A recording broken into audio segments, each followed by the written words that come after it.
The shot was the first thing. Not a sound you could mistake for anything else in a town like Mesilla. It wasn't the festive crack of a 4th of July pistol or the dull thump of a hunting rifle in the distant hills. This was the sharp, angry bark of a handgun, close and purposeful a sound that sliced through the midday haze and made the dust itself seem to hold its breath. Nate Colt was standing in front of Abernathy's mercantile, a sack of flour slung over one shoulder, his mind on the long ride home. The sun beat down on the cracked earth of the main street, shimmering in waves that made the distant mesas tremble like a phantom river. Mesilla huddled against the vast emptiness, its adobe buildings the color of dried blood, looking as if they'd been baked from the very ground they stood on. Then came the scream. He dropped the flour, the sack hitting the boardwalk with a soft, final whump. Dust puffed up around his boots. Across the street, the double doors of the Mesilla Land and Savings Bank flew open. 2 men spilled out rifles held low, their faces masked by grimy bandanas. They took up positions on either side of the entrance, their eyes scanning the street with a predatory stillness. Nate instinctively stepped back, pulling himself into the deep shadow of the mercantile's awning. This wasn't his fight. His life was a quiet, brutal negotiation with the land, a cycle of work and exhaustion played out under an unforgiving sky. He was a capable man, his body hardened by labor, but he was no gunslinger. Violence was a language he'd spent a decade trying to forget. A third figure appeared in the bank's doorway, and the air grew colder. He was tall and dressed in a fine black coat that seemed to absorb the blistering sunlight without a wrinkle. He wore no mask.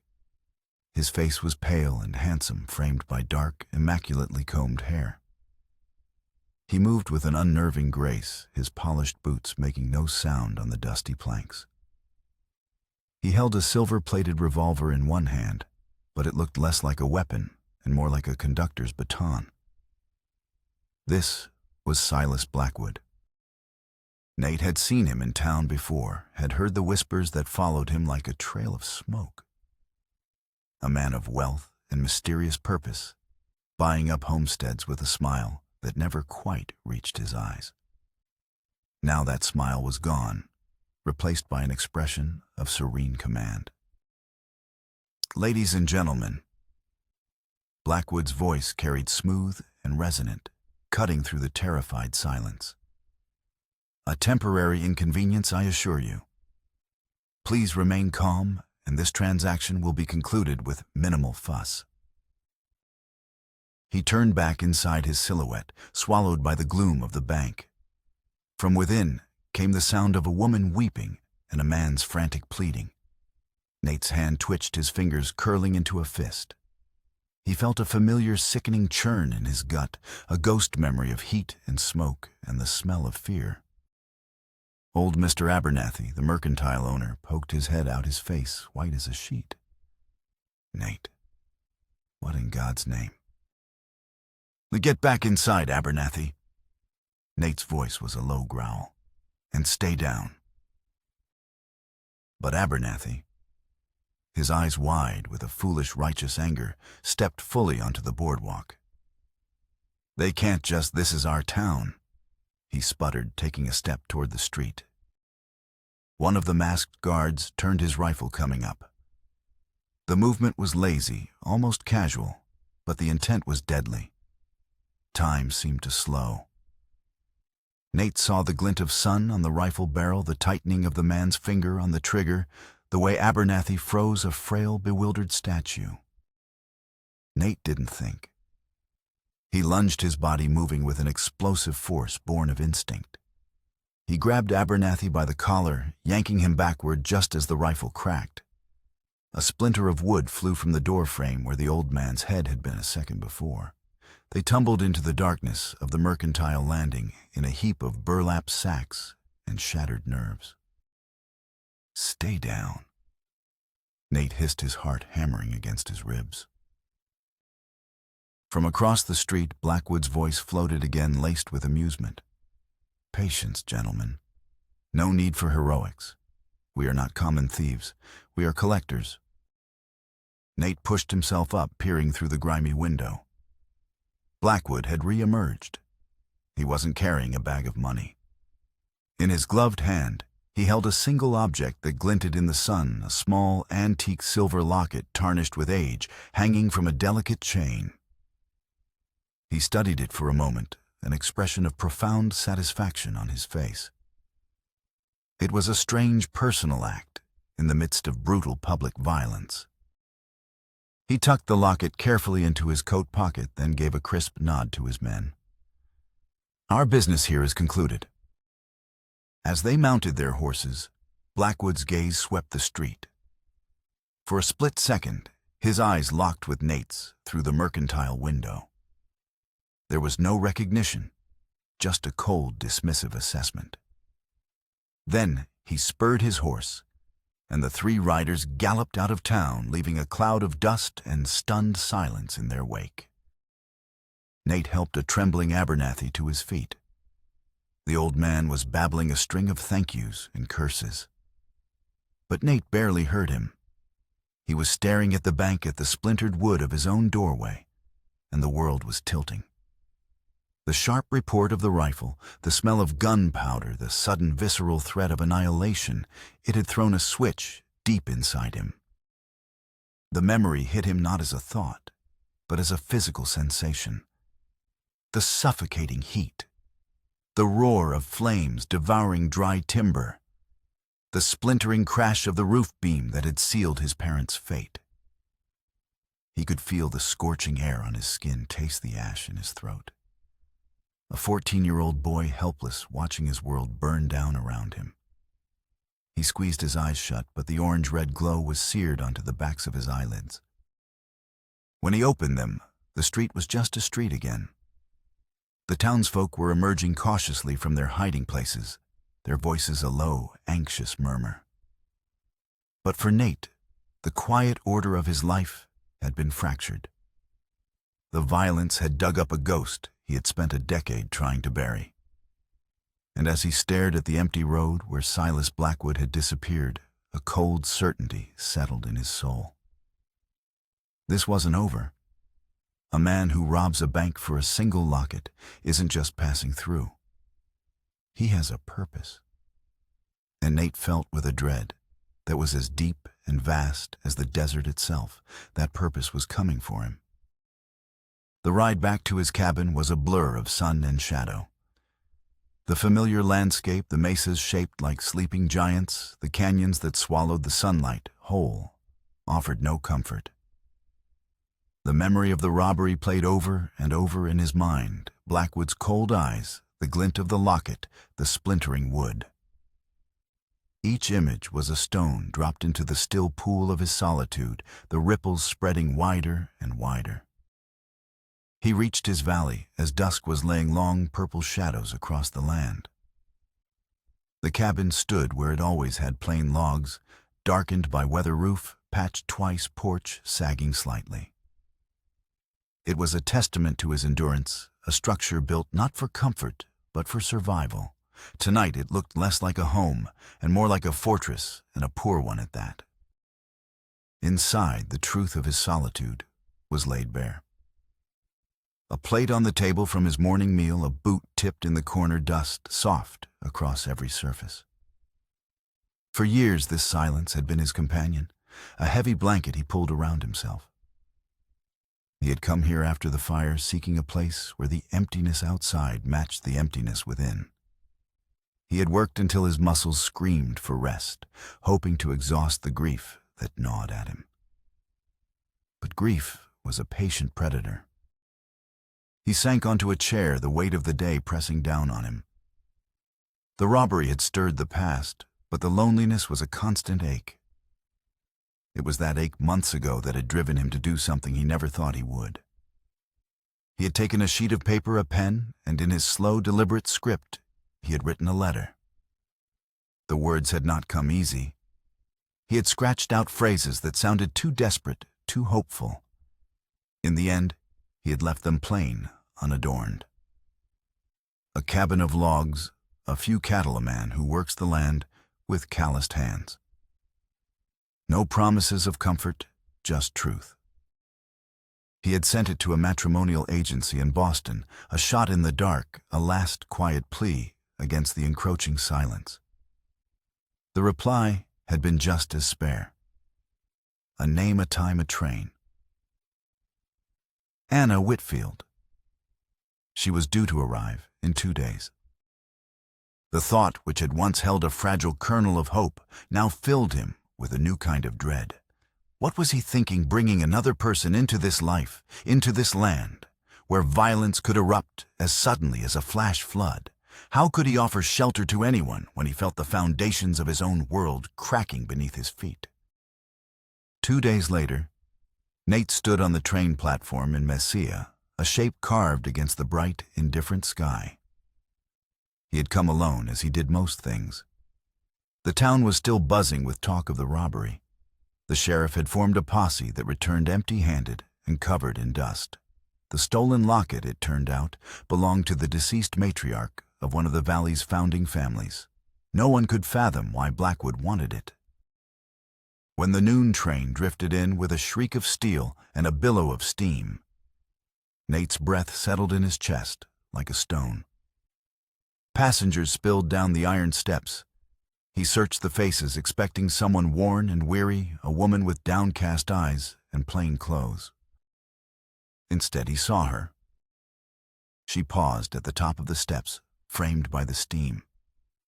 The burgundy of her dress was dulled by travel dust, but its cut was too fine for this frontier station. A small hat clung stubbornly to chestnut hair that had slipped loose in wisps around her face. She carried herself not as if she were descending into Mesilla, but onto the polished floor of a Boston hall. Her gaze, clear and intelligent, swept the platform and found him. Not a flicker of fear, not a moment of hesitation, just a steady meeting of eyes. She was not the woman he had imagined. She was something else entirely. She walked toward him, lifting her own trunk, her steps deliberate. "You are Nate Colt?" she asked when she reached him. Her voice was crisp, educated. He managed a nod. "I am. I am Anna Whitfield." The name sounded too refined for this dry land, but she spoke it with a quiet certainty, as if she had already chosen this path, long before the train slowed its wheels. The townsfolk watched openly, their whispers trailing in her wake. Nate bent to take her trunk, and their fingers brushing. Her hand, though gloved, carried a strength he had not expected. "This way," he said, his voice rougher than he intended. The wagon waited at the edge of the platform. He helped her onto the seat, their hands meeting again, light yet firm. Neither spoke as they left the town's adobe walls behind. The road stretched open, rutted and pale under the burning sun. Anna sat upright, gloved hands folded in her lap, her gaze fixed far ahead where the heat haze danced. The wind tugged at loose strands of her hair. At last, she spoke, her voice almost a whisper. "It feels like the edge of the world." Nate glanced at her profile, at the determined set of her jaw. "It is," he answered simply. The silence that followed was different from the one he was used to. It was not empty. It was filled with the weight of unspoken questions of two pasts converging on a dusty road in the middle of nowhere. When they finally reached the valley, and his plain cabin came into view, her eyes lingered on the sight.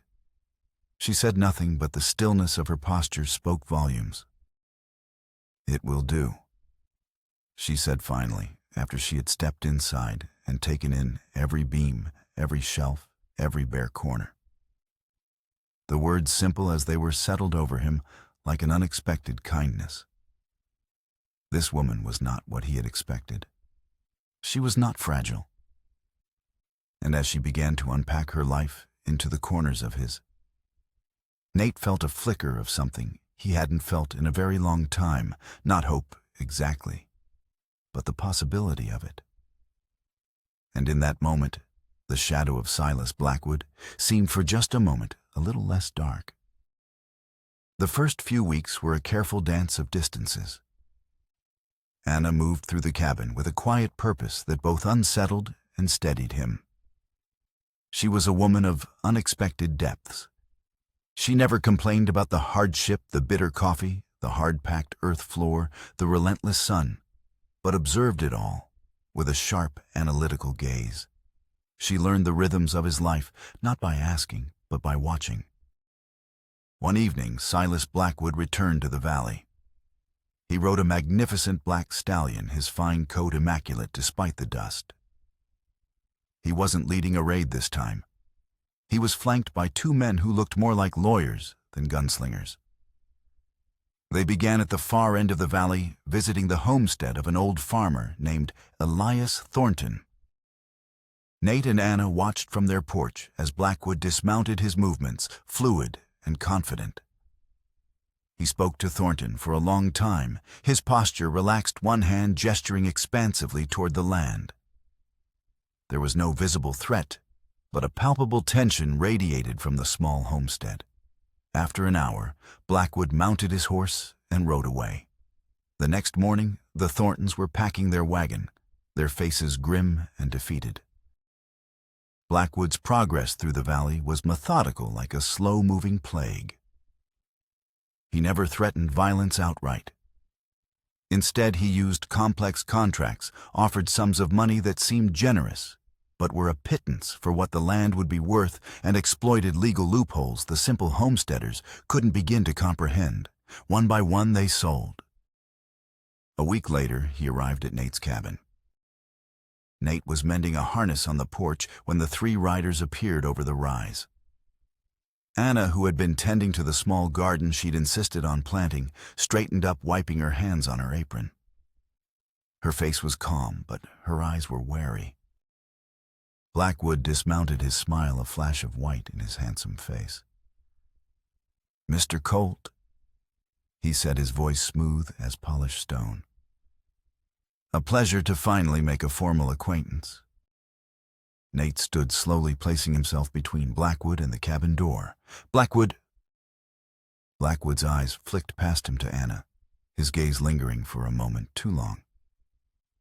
And this must be the new Mrs. Colt, a rose blooming in the desert. Boston, is it not a city of culture and refinement? A stark contrast to this. He swept a hand toward the vast, empty landscape. "What do you want?" Nate asked, his tone flat. "The same thing I have offered your neighbors," Blackwood said, turning his attention back to Nate. "A chance at a new beginning. I am acquiring this land for a consortium interested in progress. A railroad is coming through this valley, Mr. Colt. It will bring prosperity, civilization. Your parcel, however, is particularly important to the route." He paused, letting the words hang in the air. "I am prepared to make you a very generous offer." "The land's not for sale," Nate said. Blackwood's smile tightened almost imperceptibly at the edges. "Everything is for sale, Mr. Colt, for the right price. Perhaps you fail to grasp the inevitability of the situation. Progress, like a river, cannot be dammed. It will simply flow around whatever obstacles are in its path, or sometimes over them." He let his gaze drift to the small, hand-built cabin, to the patched roof and the sagging porch. "This is a hard life. I am offering you an escape from it." "We're not looking for an escape," Anna said, her voice clear and firm. She had moved to stand beside Nate, her presence a silent declaration of solidarity. Blackwood's eyes narrowed, a flicker of genuine annoyance crossing his features.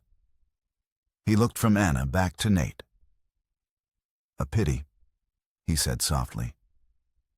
"I do so dislike unpleasantness." He tipped his hat, a gesture of mock courtesy, and remounted his horse. As he rode away, his parting words drifted back on the wind. "Think on my offer, Mr. Colt. It will not remain so generous for long." They watched until the riders were small specks on the horizon. The air, which had been thick with unspoken threats, slowly cleared. "He lies." Anna said, her gaze still fixed on the distance. "It's not just about a railroad. There's something else. The way he looked at this place. It was personal." Nate knew she was right. He had felt it too, a predatory hunger in Blackwood's eyes that had nothing to do with train tracks and everything to do with the ground beneath their feet. The fight was no longer a vague threat on the horizon. It had arrived on their doorstep. The unpleasantness Blackwood had promised arrived 2 days later. Nate woke to a change in the air, a deeper silence than usual. The cheerful gurgle of the creek that cut through his property, the valley's lifeblood, was gone. He walked down the gully and found the source of the silence. A crudely constructed but brutally effective dam of rock and timber blocked the flow, diverting the precious water away from his land. Blackwood's men must have worked through the night. Without water, the garden would wither in a day. The cattle would have to be driven miles to the next source. His land, his life would shrivel and die. Rage, hot and blinding, surged through Nate. He spent the morning trying to dismantle the dam with his bare hands, heaving rocks and pulling at logs until his muscles burned and his palms were raw. But it was too well built. It was a two-man job at least, and he was alone. He returned to the cabin at noon, defeated and covered in mud. Anna met him at the door with a cup of water, her face a mask of controlled calm. "It's no use," he grunted, slumping into a chair. "He's cut us off. He'll choke us out." Anna didn't offer empty reassurances. She sat across from him, her hands folded on the table. "Brute force isn't the answer, Nate. His methods are sophisticated. Ours must be too." "Sophisticated?" Nate scoffed. "He built a dam with rocks and logs. There's nothing sophisticated about that." "The dam is just the tool." She countered, her eyes sharp. "The strategy is what matters. He's using the law as a weapon. We need to find a weapon of our own." She stood up, her decision made. "I'm going to town, to the records office." "They won't help you," Nate said bitterly. "The sheriff, the clerk, they're either scared of Blackwood or on his payroll." "Then I won't ask for their help," she replied, pulling on her hat. "I'll ask for their documents. Old water rights agreements, survey maps, deeds. There has to be something, some detail he's overlooked." She was gone for 2 days. Nate hauled water in barrels from a spring a mile away, a back-breaking, soul-crushing task that barely kept their small world alive. The garden wilted under the sun. The cattle grew restless. He was consumed by a grim certainty that they had already lost.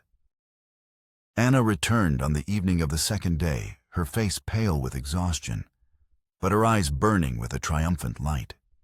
She spread a series of yellowed, brittle documents across the table. "He made a mistake," she said, her finger tracing a line on an old hand-drawn map. "When this valley was first settled, the original water rights were tied not to the creek itself, but to the aquifer that feeds it. According to this survey from 1852, the primary spring for that aquifer is located right here." Her finger tapped a spot on the map. "On the old Thornton property, which Blackwood now owns." "So he owns the spring," Nate said, not seeing her point. "But the original agreement filed with the territorial government contains a shared access clause." Anna continued, her voice quickening with excitement. "It stipulates that any obstruction of the main creek grants downstream properties direct and unrestricted access to the source spring. It was designed to prevent exactly this kind of dispute. Blackwood's dam doesn't cut you off, Nate. Legally, it gives you the right to walk onto his property and take as much water as you need." Nate stared at her, stunned.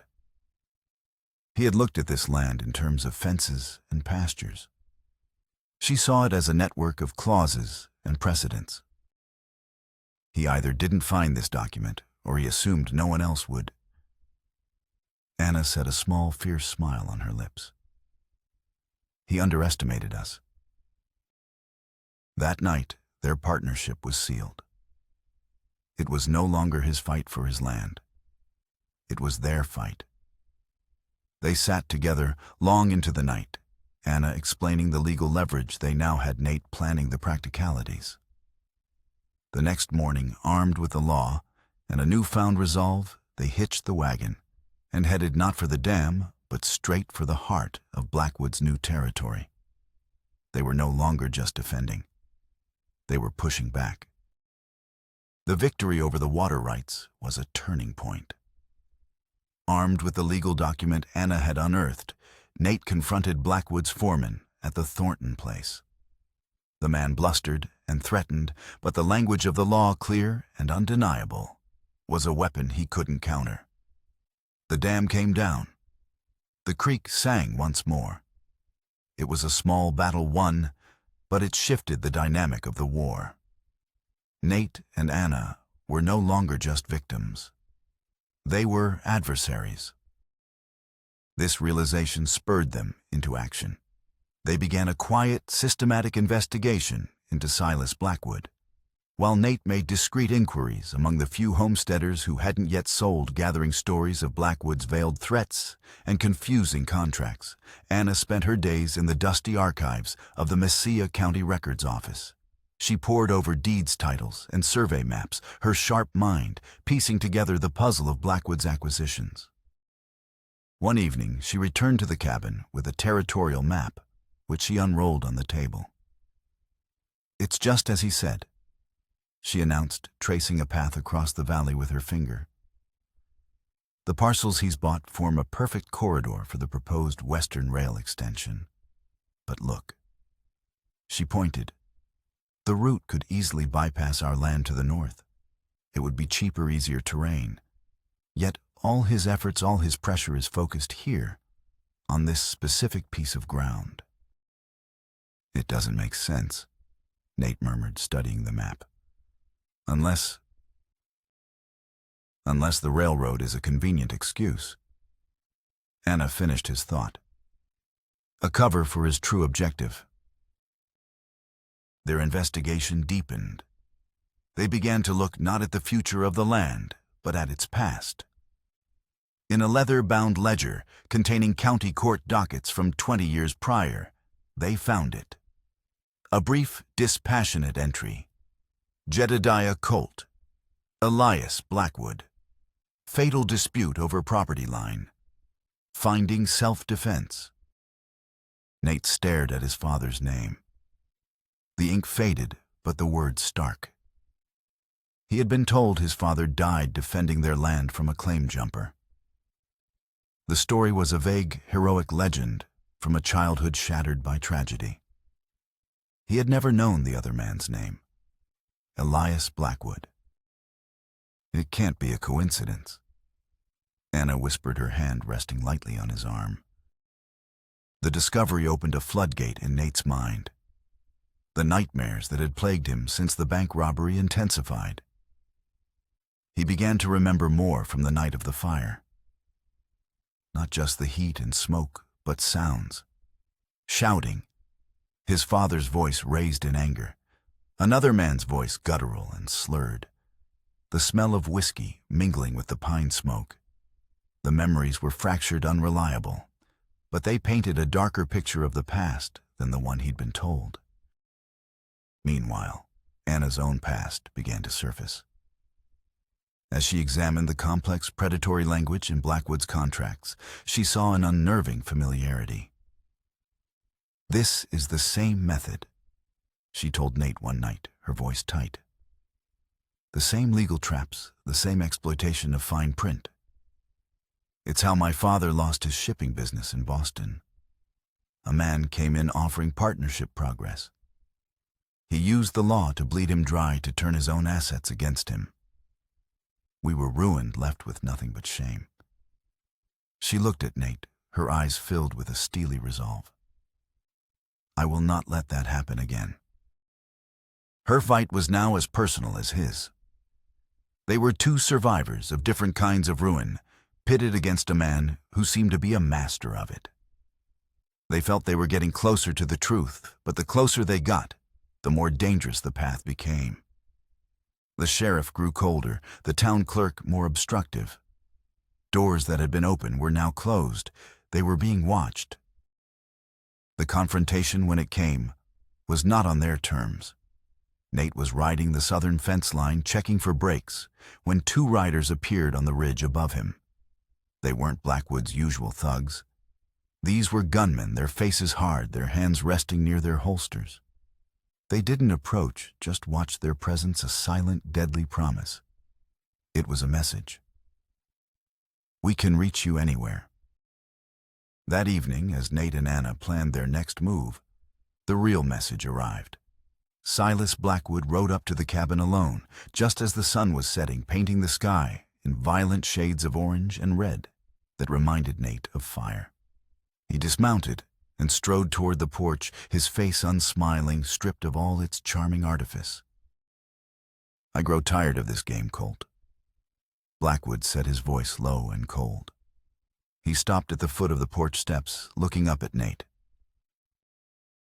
Then leave my valley. Nate replied, his hand resting on the axe handle propped against the wall. Blackwood let out a short, humorless laugh. Your valley. You have no idea what this land is, do you? You think this is about a railroad? About progress? He took a step closer, his eyes burning with an intensity that was almost madness. My name is Silas Blackwood. Does the name Elias Blackwood mean anything to you? Nate's blood ran cold. I see that it does. Blackwood hissed a predatory smile, twisting his lips. He was my father. And your father, Jedediah Colt, murdered him in cold blood on this very land. He was a thief and a killer who stole our home, our future. Everything I have done has been to reclaim what is rightfully mine. Nate felt the ground shift beneath him. The court called it self-defense. The court, Blackwood spat the words. A backwater judge and a jury of your father's cronies. I call it murder. He leaned forward, his voice dropping to a conspiratorial whisper. But I did not come here to debate the corrupt justice of the past. I came to tell you a story about another night, a night of fire. Nate froze, the axe handle suddenly slick in his sweating palm. I was just a boy. Blackwood continued, his eyes gleaming with a feverish light. After my father was killed, my mother and I were driven from this valley with nothing. We lived in squalor. Every night I fell asleep dreaming of justice. And one night I decided to deliver it myself. It was my first lesson to this valley about how debts are paid. I learned how to soak a rag in kerosene. I learned how a dry log cabin burns. His smile widened. That little accident that made you an orphan. That was no accident, Colt. That was my first reclamation, my first act of revenge. The world dissolved into a roaring in Nate's ears. The nightmares, the fractured memories, the years of bottomless grief, they all crashed into this single, horrifying moment. This man hadn't just taken his neighbor's land. He had taken Nate's entire life. The conflict was no longer about property or water rights. It was a deeply personal vendetta, a story of blood and fire that had been waiting 2 decades to reach its conclusion. And Nate knew with chilling certainty that it would only end when one of them was in the ground. The revelation shattered the world Nate had built. The quiet grief he had carried for his parents was now eclipsed by a raging, white-hot fire of hatred. Every glance at the cabin, every look at the land, was a reminder of Blackwood's confession. The man who had haunted his dreams now had a face and a name, and Nate was consumed by a singular burning desire for vengeance. We have to go to the sheriff. Anna insisted, her voice a lifeline of reason in the storm of his fury. His confession, the court records. The sheriff is a dog on Blackwood's leash. Nate shot back, pacing the small cabin like a caged animal. This isn't about the law anymore, Anna. This is about justice. The kind that doesn't happen in a courtroom. Nate, listen to me. She pleaded, stepping in front of him, forcing him to meet her gaze. If you face him with rage, you become him. We have fought him with our minds, with the truth. We can't abandon that now. But Nate could barely hear her. The ghost of his father demanded retribution. The 14-year-old boy watching his home burn screamed for it. For the first time, a chasm opened between them. Nate pulled toward the dark gravity of revenge, Anna holding fast to the principles that had been her only shield in a life of injustice. Blackwood, knowing he had planted a seed of chaos, did not wait for it to sprout. He knew Nate was broken, and a broken man is a predictable one. He escalated his campaign not against Nate, but against the foundation of Nate's new life, Anna. It happened 2 days later. Nate had ridden out to the far pasture, his mind a maelstrom of violent plans. He returned at dusk to a cabin that was too quiet. The door was slightly ajar. On the table, a single white poker chip, Blackwood's calling card, lay next to an overturned cup. Anna was gone. Panic, cold and absolute, seized him. He searched the cabin, the yard, calling her name until his throat was raw. On the back of the cabin door, scratched into the wood, was a message. Your cabin. Sundown tomorrow. Alone. It was a trap, and they both knew he would walk right into it. Blackwood wasn't just trying to force him off the land anymore.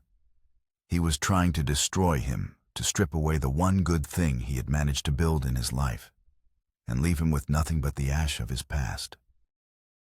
The rage that had been simmering within Nate now boiled over into a cold, lethal focus.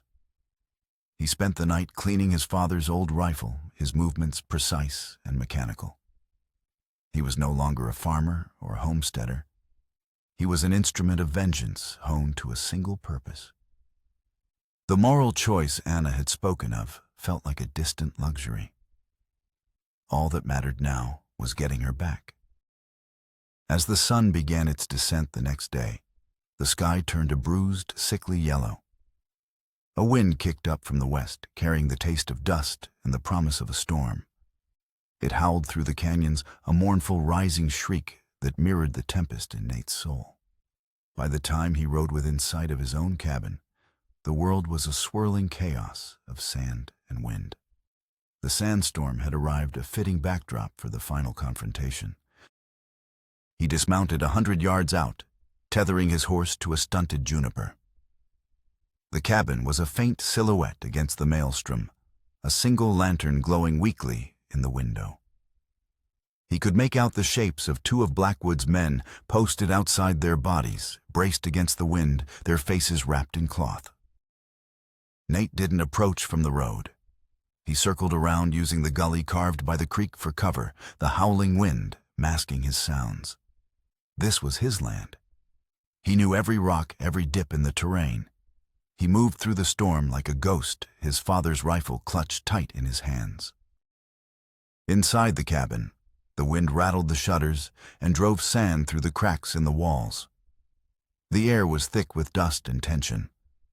A single lantern on the table cast long, dancing shadows. Blackwood stood near the hearth, calm and immaculate as ever, while Anna sat in a chair, her hands tied behind her back. Her face was pale, but her expression was defiant. She had not broken. "He's here," Blackwood said, not turning from the fire. "I can feel it. A man on a mission. So predictable." He turned to face Anna, picking up the silver locket from the mantelpiece, letting it swing from its chain. "This belonged to my mother. Your father took it from my father's cooling body, a final insult. Tonight, I take everything from his son. Suddenly, the window behind Blackwood shattered inward. Before he could react, Nate was through it, rolling on the floor and coming up with his rifle leveled. "Let her go, Blackwood." Nate's voice was a low growl, barely audible above the storm. Blackwood smiled, his composure unshaken. He drew his own silver-plated revolver, the movement impossibly fast, and placed its barrel against Anna's temple. "Drop it, Colt, or the Boston Rose withers." The cabin was electric with the standoff. The wind howled like a banshee, threatening to tear the roof from the beams. The lantern flame flickered wildly, plunging the room into moments of near darkness. It was a battle of wills played out in the heart of a storm. "You lose either way." Nate said, his eyes locked on Blackwood. "Kill her and I kill you. Let her go and you still have to face me." "Oh, I'm not afraid of facing you," Blackwood sneered. "But this is so much more satisfying. Watching you watch her die, knowing you are as helpless now as you were the night of the fire." It was then that Anna spoke, her voice ringing out sharp and clear, cutting through the chaos. "He's lying, Nate. His father wasn't murdered." Blackwood flinched, his eyes darting to her. "Silence." "And I found them," Anna cried out, her words rushing out in a torrent. "In the town archives, tucked inside an old deed book, a packet of letters, a letter from your father Silas, written to your mother the day before he died. He wasn't defending his claim. He was planning to ambush Nate's father. He was going to murder Jedediah Colt and take this land by force. It's all there in his own hand." The revelation struck Blackwood like a physical blow. His entire life, his quest for revenge, the righteous fury that had fueled him for 2 decades, it was all built on a lie. His father wasn't a martyr. He was a thief and a would-be killer. Nate's father wasn't a murderer. He was a man who had defended his own life. Blackwood's face contorted a mask of disbelief and horror. "Lies," he whispered, his voice cracking. The hand holding the revolver trembled. That was the moment Nate needed. He kicked the table, sending the lantern flying. The room was plunged into darkness, save for the faint, stormy light filtering through the windows. The lantern shattered on the hearthstones, and a pool of burning oil flared up. In the disorienting dance of shadow and flame, Nate lunged. He didn't go for Blackwood. He went for Anna, cutting her bonds with a knife from his belt. "Get out!" he yelled. Blackwood, momentarily stunned, recovered and fired into the darkness. The shot went wide. Nate tackled him, and they crashed to the floor, a tangle of limbs and fury. It was no longer a gunfight. It was a brutal, desperate brawl. They rolled through the flickering firelight, fists flying the storm outside, raging in harmony with the violence within. Nate was stronger, but Blackwood was fueled by the agony of his shattered world. He was a cornered animal, fighting for the lie that had defined him. He managed to get his revolver up, pressing it into Nate's side. But Nate, his mind suddenly clear, remembered what Anna had said. "Don't become him." He slammed the base of his palm against Blackwood's wrist. The gun clattered away into the shadows. With a final surge of strength, Nate gained the upper hand, his hands closing around Blackwood's throat. He could end it. Right here. He could squeeze the life from the man who had destroyed his family and repay 2 decades of pain. Blackwood's eyes bulged in the firelight, his face a mask of terror. And in that moment, Nate saw not a monster, but a pathetic, broken man, a boy who had been fed a poison legacy. Killing him now would not be justice. It would just be one more act of violence on a piece of land that had already seen too much. He released his grip. He dragged a gasping Blackwood to his feet and shoved him toward the door just as the sandstorm began to abate, and the first shouts of the sheriff's posse could be heard in the distance. Anna had gotten word to them. She had chosen law over chaos, and now so had he. The storm passed as quickly as it had arrived. When the dust settled, it revealed a world washed clean. The sheriff, alerted by a neighbor Anna had thought to warn before she was taken, arrived with a small posse to find Blackwood and his remaining men, dazed and defeated. The recovered letter in Elias Blackwood's own hand was the final, irrefutable piece of evidence. The reign of Silas Blackwood was over. Nate and Anna were left standing in the wreckage of their cabin. The window was shattered and the door hung from a single hinge, and a scorch mark marred the floor near the hearth. They were bruised, exhausted, but they were together. Silently, Nate tended to the rope burns on Anna's wrists, his touch gentle. She in turn cleaned a cut on his cheek, her fingers steady. No words were needed. They had faced the storm both outside and within, and had emerged on the other side. In the weeks that followed, the valley began to heal. Armed with Anna's legal expertise and the damning evidence against Blackwood, the homesteaders he had swindled successfully challenged the fraudulent contracts. One by one, they reclaimed their land. The town, which had once viewed Nate as a reclusive outsider and Anna as a strange novelty, now saw them with a new respect. They were not just survivors. They were the heart of the valley's resistance. Months passed. The seasons turned. Autumn laid a blanket of gold across the cottonwoods, and the air grew crisp with the promise of winter.